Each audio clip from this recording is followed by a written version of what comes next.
আসসালামু আলাইকুম এভরিওয়ান, আপনারা সকলে কেমন আছেন? আলহামদুলিল্লাহ, আল্লাহর অশেষ রহমতে আমি ভালো আছি এবং আপনাদের সুস্থতা কামনা করছি। আপনারা যেখান থেকে আমার ভিডিওটি দেখছেন, আপনাদের সকলের প্রতি আমার আন্তরিক ভালোবাসা ও অভিনন্দন। আশা করি সুস্থ ও নিরাপদ আছেন। সর্বপ্রথম কৃতজ্ঞতা জ্ঞাপন করি যিনি আমাদের সৃষ্টি করেছেন এবং ভালো রেখেছেন, আলহামদুলিল্লাহ।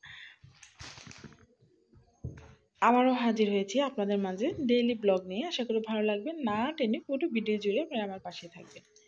সকালে ঘুম থেকে ওঠার পরে কিভাবে আমি আমার কাজে শুরু করি এবং আমার অগোছালো ঘরটি কিভাবে গুছিয়ে নিই, আজকে তাই আপনাদের সঙ্গে শেয়ার করব। আশা করি কোথাও যাবেন না, থাকবেন আমার পুরো ভিডিও জুড়ে ইনশাআল্লাহ।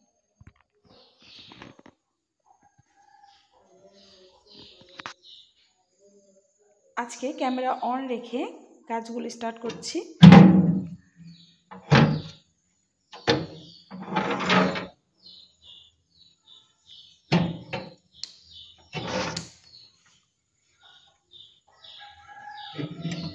আমরা মহিলারা সকাল থেকে রাত্রে ঘুমানোর আগ পর্যন্ত আমাদের কাজের শেষ নেই। দেখা গেছে সারাদিন আমাদের কাজ করতে হয়। এই হচ্ছে আমসত্ত্ব। কে কে দিয়েছেন অবশ্য কমেন্টে জানাবেন। যেহেতু এখন আমের সিজন, আমি অনেক মিষ্টি চিনি দিয়ে দিই, তো এই কারণে ফাঁকি খেয়ে ফেলে আমগুলো। ছাদের উপরে নিয়ে রাখি, কিন্তু দেখা গেছে পাখি খেয়ে ফেলে, কারণ অত্যন্ত মিষ্টি এগুলো, যেহেতু আমার বাচ্চারা খুব পছন্দ করে, এ কারণে চিনি দিয়ে দিই। আমার ঘরটা গোছানো হয়ে গেছে। ভিডিওর শুরুতে আপনারা দেখেছেন আমি নিচে একটি কার্পেট বিছিয়ে শুয়েছি, বা আমরা বিশেষ করে আমি নিচে শুই। এটা আমার অভ্যাস, আমি খাটের উপরে শুই না, নিচে শুই।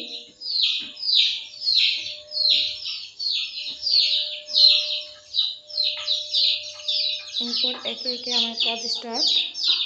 যেহেতু আমার সকালবেলা সবচেয়ে দরকারি ইম্পর্টেন্ট কাজ হচ্ছে আমার কিছু শখের মুরগির বাচ্চা আছে, ওদের কেয়ার করা, এবং কিছু কোয়েল পাখির বাচ্চা আছে। এগুলো হচ্ছে আমার শখের কোয়েল পাখি। আমি 10টা কোয়েল পাখি কিনছিলাম। একটা আমার ছোট ছেলে কি করে যেন মেরে ফেলছে, বলতে পারি না। আমার কোয়েল পাখিগুলো 45 দিন বয়স হয়ে গেছে, ওরা কিন্তু এখনও ডিম দেয় না। কতদিনে কোয়েল পাখি ডিম দেয় অবশ্যই আমাকে জানাবেন, কেউ জানলে। এখন আমি এদেরকে খাবার দিব, খাবার পানি সব কিছু দিব।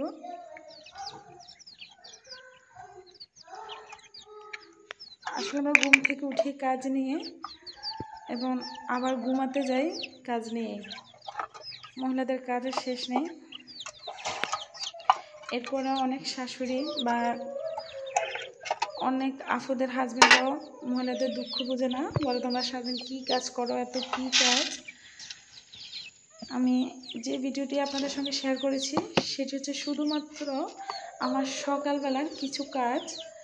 এছাড়া সারাদিনে তো আরও অন্যান্য অনেক কাজ আছে, রান্নাবান্না, বাচ্চা সামলানো, ঘর গোছানো, অনেক অনেক কাজ, বাচ্চাদের খাওয়ানো। এছাড়া যাদের ছোট বাচ্চা আছে তারা তো অবশ্যই জানেন কি পরিমাণ প্যারা তাদের।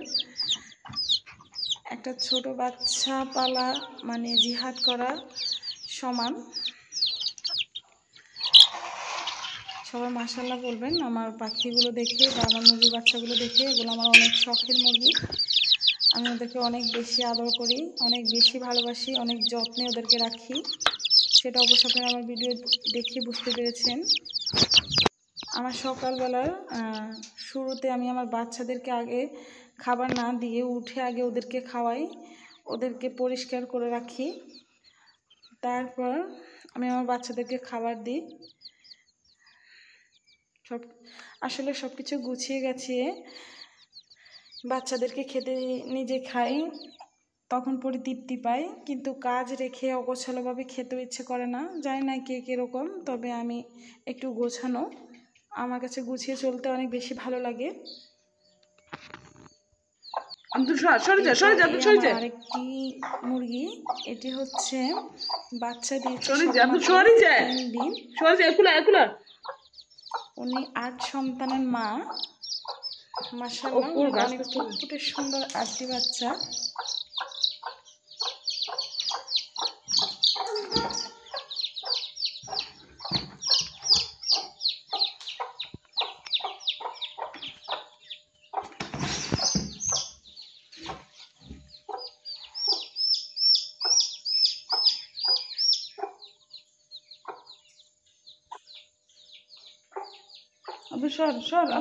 খাওয়ান দিয়ে দিয়েছি আমি।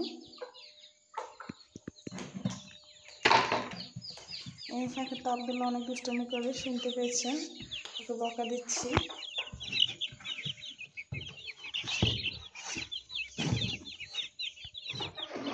আসলে মুরগিগুলো অনেক শখের বশে লালন পালন করি।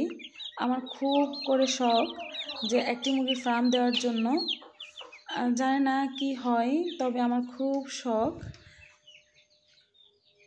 কিন্তু মুরগির অনেক রোগবালাই আছে। অবশ্যই আপনারা জানাবেন কেমন হবে যদি আমি একটি মুরগির খামার করি, দেশি মুরগির খামার। আমার খুব ইচ্ছে যে ছাদের উপরে একটি মুরগির খামার করব। অবশ্যই আপনাদেরকে তো অবশ্যই জানাবো যদি করি, কিন্তু আমার খুব শখ। জানি না বাকিটা, তবে সাহস পায় না, যেহেতু দেশি মুরগি বলতে রোগ প্রতিরোধ ক্ষমতা অনেক ভালো।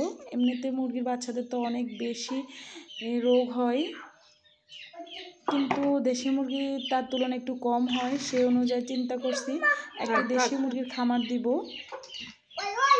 আসলে মুরগির খামার দিতে সাপোর্টের প্রয়োজন, বা পরিবারের সবাই সাপোর্ট করা অত্যন্ত বেশি প্রয়োজন। যেহেতু আমি সাপোর্ট পাই না কারোর, এই কারণে সাহস করে উঠে না। তবে খুব শখ। এ হচ্ছে আমার আরও কয়েকটা মুরগির বাচ্চা। এরা কিন্তু 15 ভাই বোন ছিল, এখন আর নেই, প্রায় অনেকেই মারা গেছে। আমি এদেরকে আবদ্ধ অবস্থায় রেখেছি, যেহেতু এখন বর্ষাকাল, ওরা বাইরে চলে যায়। আমাদের এইদিকে অনেক বেশি ভয় মুরগি লালন পালন করতে, যেহেতু এদিকে অনেক বেশি গুলসাপগুলো মুরগির বাচ্চাগুলোকে খেয়ে ফেলে। এগুলো তো ছোট, আরও বড়গুলোকেও খেয়ে ফেলে। এবার আমি আমার আরেক কয়েকটা শখের মুরগি আছে, ওদের জন্য খাবার তৈরি করছি। ওরা যেহেতু বাইরে থাকে, বাইরে ঘরে, এই জন্য এদের খাবার তৈরি করে তারপর আমি ওদেরকে উন্মুক্ত করি। আগে খাবার তৈরি করে নিই, তারপর ওদের উন্মুক্ত করি।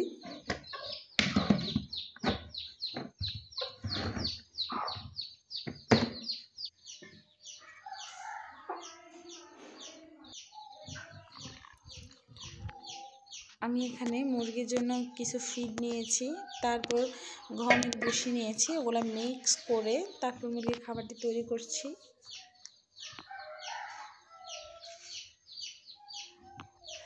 জানি না কার কীরকম মনে হয়, তবে আমার কাছে এত বেশি মায়া লাগে ওদের জন্য।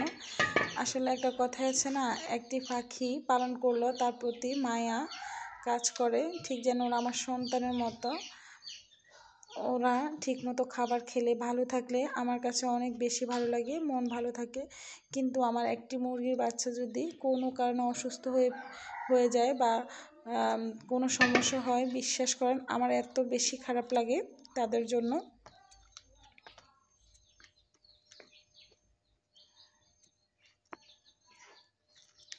সাংসারিক জীবনে আমাদের কাজের শেষ নেই, অনেক বেশি কাজ। আসলে কাজ তো সবসময় থাকে, এটা আমাদের প্রত্যেক দিনেরই কাজ।